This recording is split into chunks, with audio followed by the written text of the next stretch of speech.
大家好，我们这次也要用群青、隔红两个颜色的限定调色盘来画黑枕蓝翁。首先，我们一样先画色阶。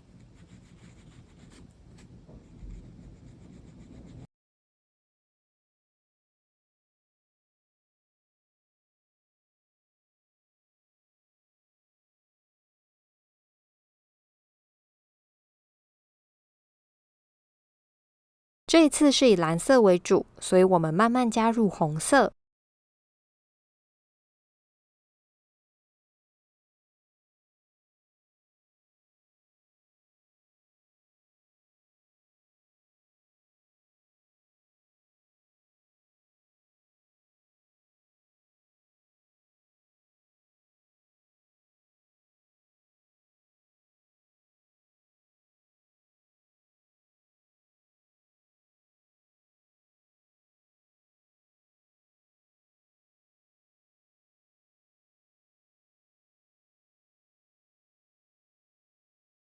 我们在旁边加水，再画一次，观察多水的状况下，它的颜色会有什么样的变化。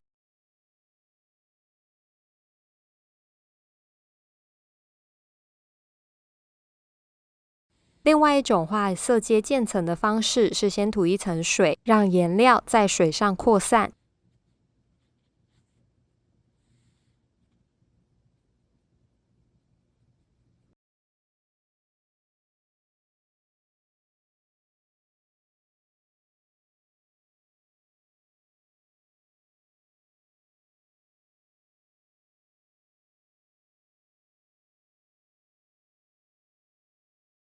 还有一种是一层一层的重叠，先从最浅的颜色开始，每一层一定要干掉之后再加下一层。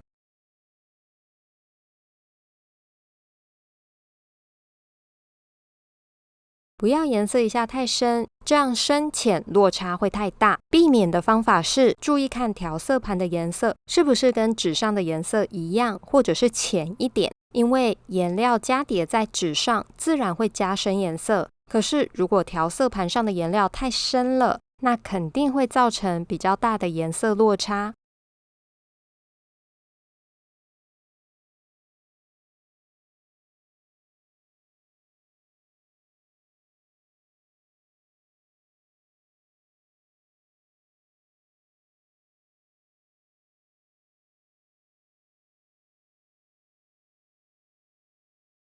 画好了之后，我们就可以把色阶放在萤幕旁边，找适合的图片来画。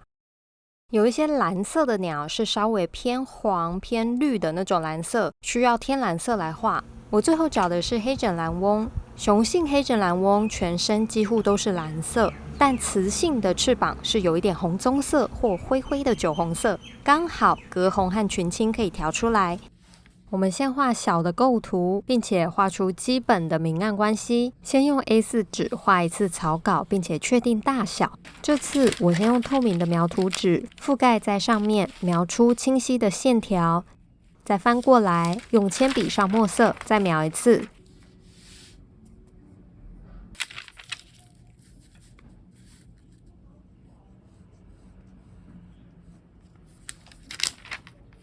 放在我们要转印的水彩纸上，对一下位置，然后可以再描一次，让墨色转印到水彩纸上面。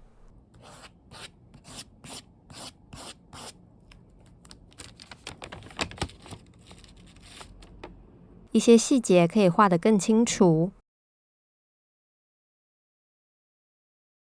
可以先在木浆质的水彩纸上面试着调色。木浆纸因为比较便宜，所以可以当草稿使用。它吸水比较慢，可以看到颜料还在纸上流动，没有吸收进去。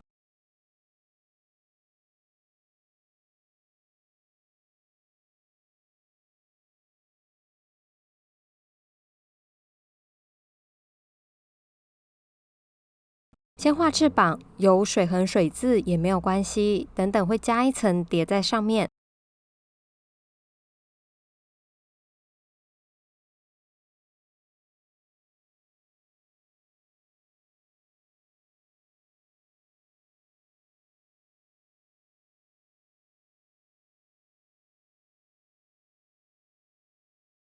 脖子的蓝色不要太蓝，加红色降低它的饱和度，因为头部是最饱和最鲜艳的地方，所以要降低其他的饱和度，凸显头部。顺着画下来，准备等等来画它白色的肚子，但是因为阴影、环境还有它本身毛色的影响，所以不是纯白色。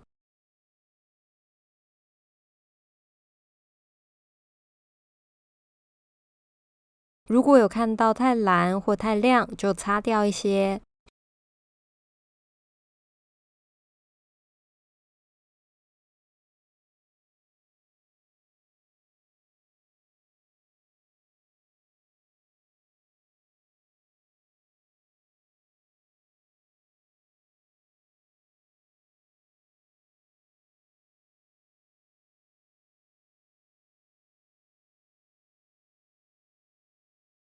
先涂一层水，让偏蓝还有偏红的颜料比较好融合在一起，不用怕调色太慢而干掉。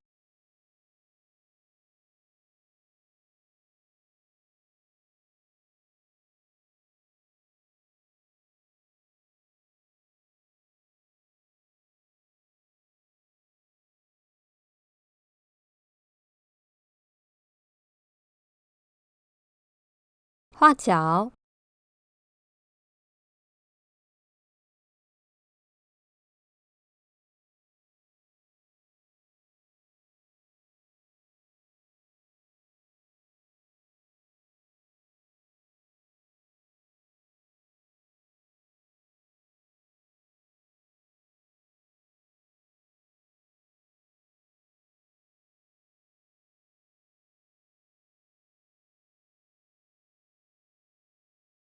画嘴巴，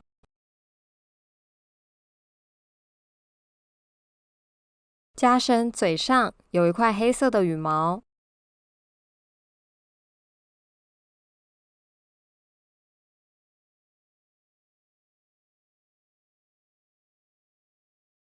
画错可以擦掉再补一下，大胆放心的画。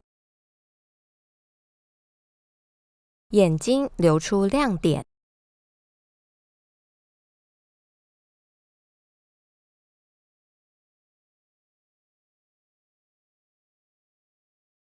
第一层干了之后，我们来画第二层，增添细节，把翅膀的起伏做出来。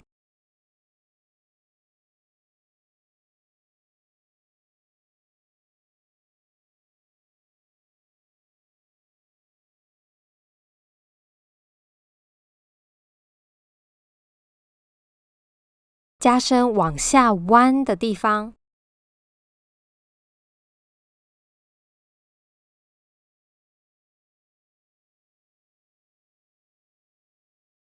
翅膀衔接胸部和脖子的地方，用一撇一撇的方式画出羽毛的形状。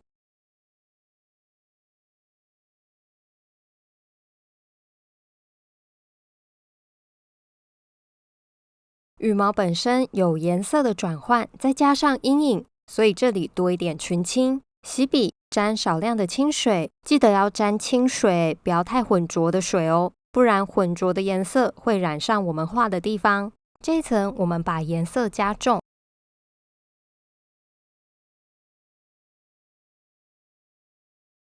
在把颜色加重加深的同时，不要忘记阴影处也要跟着一起变深，不要画完了之后阴影不见咯。这层已经干，所以我们可以加翅膀的第三层。等干是因为比较好控水，还有控制颜料的浓度。如果还没有干就上色，而且没有把持好水分的话，会不小心推开纸上还没有干的颜料。笔如果不小心有太多水，也很容易有水渍。小小的暗部区域，先涂水彩颜料，再用清水染开，这样比较好控制它的范围。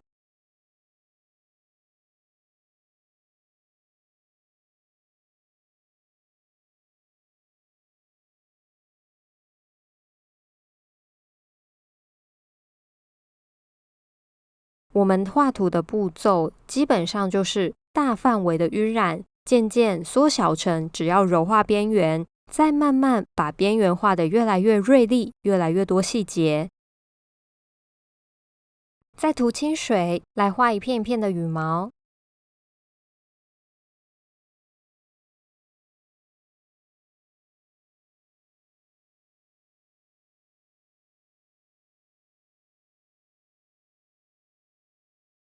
有一些地方颜料还没干，可以用手指沾一些水，轻轻的点在画面上，让颜料可以晕开，不用所有的边缘都很锐利，有一些地方柔，有一些地方锐利，可以让它有对比，画面就不会太死板。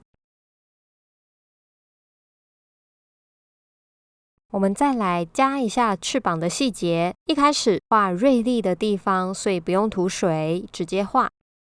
来画后面的翅膀，现在水彩纸是干的，先画下面的阴影，上面可以涂清水，因为是比较靠后的翅膀，不用太锐利、太清楚。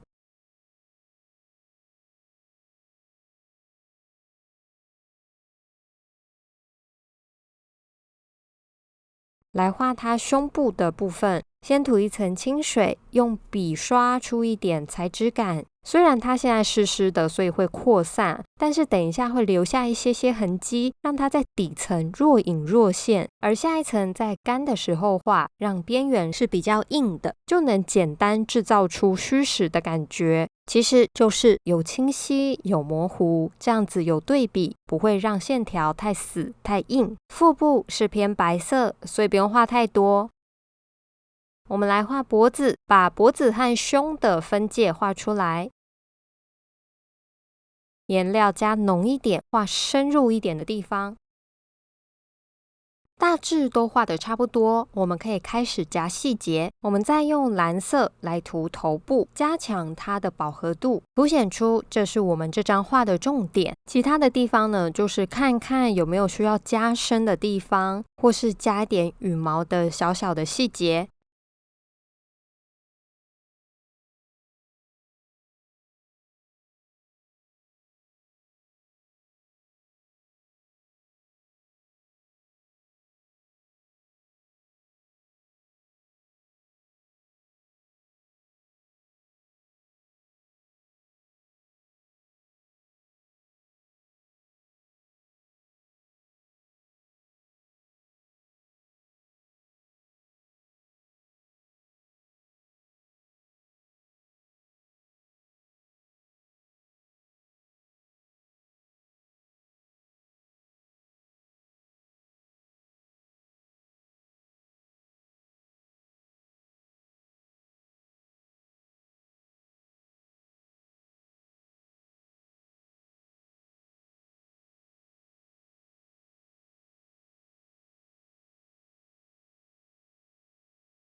我们开始画背景。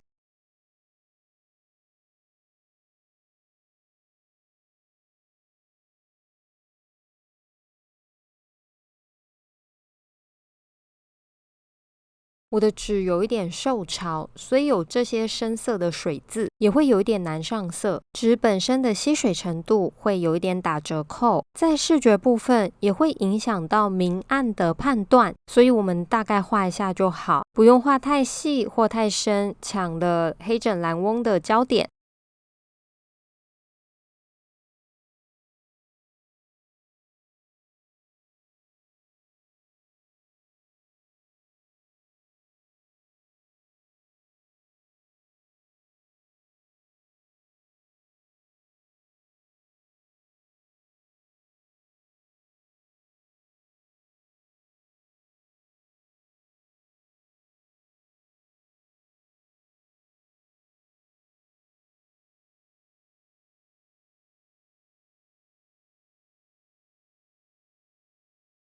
我们就差不多画到这里，不知道大家觉得两个颜色会不会比较好画？下一次我们还是会用两个颜色，但是蓝色换成钛金蓝，它的颜色比较像天蓝，但是又比天蓝深，然后又比天蓝再红一点点。那我们下一次再见喽。